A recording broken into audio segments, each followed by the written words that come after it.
Hello guys, welcome back to Eluru పిల్ల vlogs. మేము మళ్ళీ మా ఇంటికి వెళ్తున్నాము. 1 month తర్వాత అయితే మా అన్నయ్య మా ఇంటికి వచ్చాడు. అలానే కొత్త జంట కూడా వస్తున్నారు. పెళ్లి అయింది కదా లాస్ట్ మంత్, సో వాళ్ళు కూడా వస్తున్నారు. అందుకనే మేము కూడా వెళ్ళాలి అని చెప్పేసి ఆ రోజు మార్నింగ్ అయితే అప్పటికప్పుడు స్టార్ట్ అయిపోయాము. ముందైతే వెళ్లే దారిలో నిడదవోలు కోటసత్తం తల్లి గుడికి అయితే వెళ్దాం అనుకున్నాము. కొత్త జంట అయితే అక్కడికి వెళ్తాము అని చెప్పారనమాట. సో మేము కూడా అక్కడికి వెళ్ళి వాళ్ళతో పాటు మా ఇంటికి వెళ్దామని డైరెక్ట్ గా నిడదవోలు కోటసత్తం తల్లి గుడికి అయితే వెళ్తున్నాము.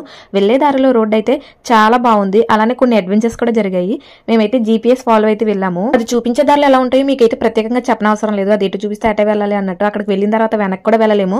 సో ఎలా అయితేనే అన్ని దాటుకుని కోటసత్తం తల్లి గుడికి అయితే వెళ్ళిపోయాము. సో అక్కడికి మేము వెళ్ళేసరికి అయితే ఇంకా వాళ్ళు రాలేదు. సో వాళ్ళ కోసం వెయిట్ చేసామన్నమాట. లోపల కాసేపు అయితే కూర్చుని ఫైనల్ గా వాళ్ళైతే వచ్చేసారు. ఇంకా వాళ్ళతో పాటు కలిసి గుడి లోపలికి అయితే వెళ్ళిపోయాము. గుడి విషయానికి వస్తే అస్సలు ఖాళీ లేదు. ఆ రోజు ఏకాదశి, సో పండగ కదా, అందుకనైతే అస్సలు ఖాళీ లేదు.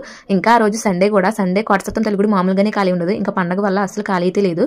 సో మేము ఇంకా దర్శనం అయితే చేసేసుకున్నాము. దర్శనం చేసుకుని ప్రసాదం తీసుకుని కాసేపు అయితే అలా కూర్చున్నాము. ఇంకా దర్శనం అయ్యి బయటికి రాగానే నాకు చిన్ని విగ్రహం అయితే కనిపించింది. అదే కృష్ణుని విగ్రహం. చాలా మంది అక్కడ పూజలు కూడా అందిస్తున్నారు. నాకు కూడా చాలా నచ్చింది. అమ్మవారి గుళ్ళో అయితే ఉందన్నమాట ఈ విగ్రహం. గుడి నుంచి బయటకు వచ్చి మా ఇంటికి అయితే స్టార్ట్ అయిపోయాము. ఈ రోజు వీడియో అయితే ఇదే గైస్. ఇది సండే మినీ వ్లాగ్.